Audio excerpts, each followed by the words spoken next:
France में जाने के लिए, शेंगन में जाने के लिए एक कवरिंग लेटर और एक आइटनरी बनती है। बहुत सारे लोग ये जानना चाहते हैं कि कवरिंग लेटर किस तरीके की होती है, आइटनरी किस तरीके की होती है और उसमें क्या चीज़ों का ध्यान रखा जाना चाहिए ताकि जो रिफ्यूज़ल लेटर में ये लिख के ना आए कि जस्टिफिकेशन फॉर पर्पस आपका इंटेंडेड स्टे के लिए जो है रिलायबल नहीं है। क्योंकि बहुत सारे शेंगन में जो लोग रिफ्यूज़ होते हैं वो सिर्फ इसी कारण की वजह से होते हैं। इसमें बहुत ही बारीक जो नोट्स होते हैं आपके प्रोफाइल को लेके, वो इसमें आपने दर्शाने होते हैं। जो वीज़ा ऑफिसर आपकी बिना इंटरव्यू लिए हुए वो ये प्रेजेंट करे कि आप उसके सामने बैठे हैं जब वो आपकी कवरिंग लेटर पढ़ रहा हो। इट मीन आपने खुद तो प्रेजेंट नहीं होना होता, लेकिन आप अपना पूरा जो प्रोफाइल है उसको एक कवरिंग लेटर में बना के जब वीज़ा ऑफिसर को भेजते हैं तो वीज़ा ऑफिसर ये पूरा जज कर लेता है कि आप किस तरीके के पर्सन हैं, कैसे आप उनकी कंट्री में जाना चाहते हैं और क्यों आप अपनी कंट्री में वापस आएंगे। इन बातों का ध्यान जो है वो आपकी कवरिंग लेटर उनको बता देती है। वो पूरा ध्यान जो है आपने भी रखना होता है कि कवरिंग लेटर में इस तरीके की बातों का खास ख्याल रख के ही कवरिंग लेटर तैयार की जाए। आपकी स्क्रीन के ऊपर एक अब कवरिंग लेटर शो हो रही है। ये कवरिंग लेटर में आप ध्यान रखिए और ध्यान से देखिए कि इसमें क्या जो मेन पॉइंट्स हैं उसका ख्याल आपने रखना है। सबसे पहले पैराग्राफ में आप देख सकते हैं आपके पासपोर्ट्स के नंबर के अकॉर्डिंगली कुछ डिटेल्स आपकी मेंशन करके उनको जहां आपने स्टे करना है उस होटल का ब्यौरा दिया गया है और इसमें कितने दिन के लिए आपने जाना है वो बताया गया है।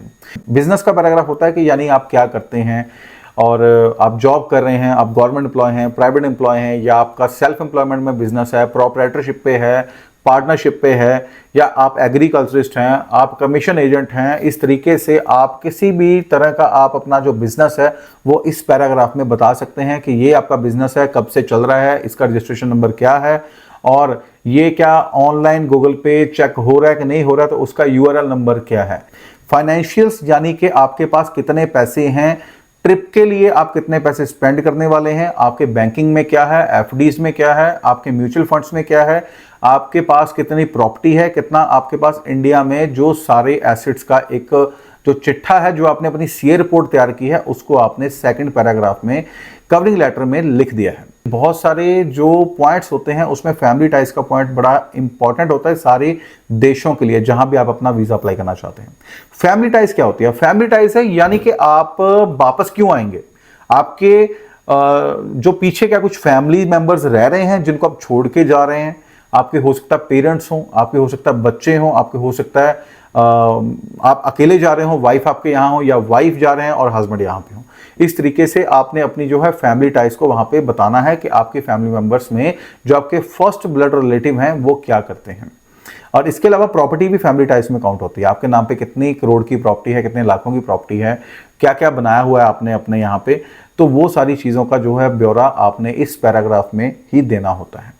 तो अगर ये डीपली आप डिटेल्स वीज़ा ऑफिसर को कन्विंस करने में अगर आप बताएंगे तो आपकी कन्विंसिंग पावर अगर अच्छी है, आपने जो अपना कवर लेटर रेडी किया है अगर आप उसमें वीज़ा ऑफिसर को कन्विंस करने में अगर आप सक्षम रहे तो डेफिनेटली वीज़ा ऑफिसर आपको वीज़ा दे देगा। लास्ट में बस आपने उनको अपने बारे में बताना है कि अगर कुछ इंफॉर्मेशन आपसे मिस हो गई हो तो वीज़ा ऑफिसर एनी टाइम जो है आपको आपके नंबर पे कॉल करके या आपकी ईमेल आईडी पे मेल करके या आपको प्रेजेंटली वहाँ पे प्रेजेंट करके कि अगर आपकी इंटरव्यू कंडक्ट होनी है वो आपको बता सकता है।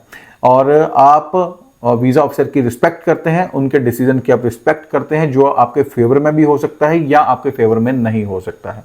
लेकिन आपने इसमें बिल्कुल ये बातें नहीं लिखनी है कि वो आपको वीज़ा दे ही दें, क्योंकि वीज़ा जो है वो वीज़ा ऑफिसर के मन के ऊपर डिपेंड है, उनके कोटा सिस्टम के ऊपर डिपेंड है और आपकी प्रोफाइल के ऊपर डिपेंड है।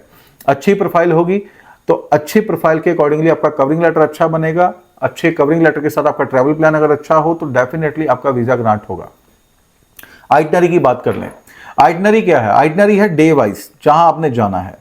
मतलब कि अगर आप फ्रांस जाना चाहते हैं तो आप उसमें कम से कम 4 से 5 दिन अगर वहां पे आप स्टे करते हैं तो आप सारे दिनों के लिए आपने एक डेस्टिनेशंस फाइंड करनी है। आपने ये उनको बताना है कि आप इस होटल में स्टे करेंगे इस तारीख से इस तारीख तक। आपका डे वाइज प्लान ये रहने वाला है। सपोज 25 फरवरी को आपने यहाँ जाना है, 26 फरवरी को आपने यहाँ जाना है, 27 को यहाँ जाना है, 28 को यहाँ जाना है। इसके बाद 29 या 1 मार्च को आपने किसी और कंट्री में ट्रैवल कर लेना है। तो ये बातें अगर आप वीज़ा ऑफिसर को अपनी आइटनरी में बता दोगे तो आपका वीज़ा 100% ग्रांट होगा।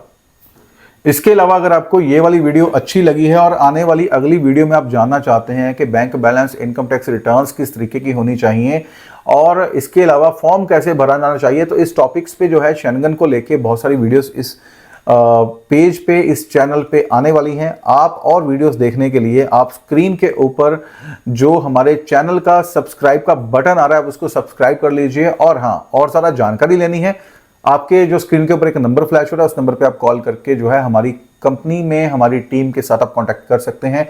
शेनगन जाने का अपना सपना साकार कर सकते हैं, चाहे आप फर्स्ट टाइम अप्लाई कर रहे हैं, चाहे आपका पहले 1, 2, 3, 4 बार रिफ्यूजल भी क्यों ना लगा हो। हम आपकी हेल्प कर सकते हैं, हम आपकी मदद कर सकते हैं आपके वीज़ा को लेने के लिए और आप तक आपका वीज़ा पहुंचाने के लिए। Thank you so much.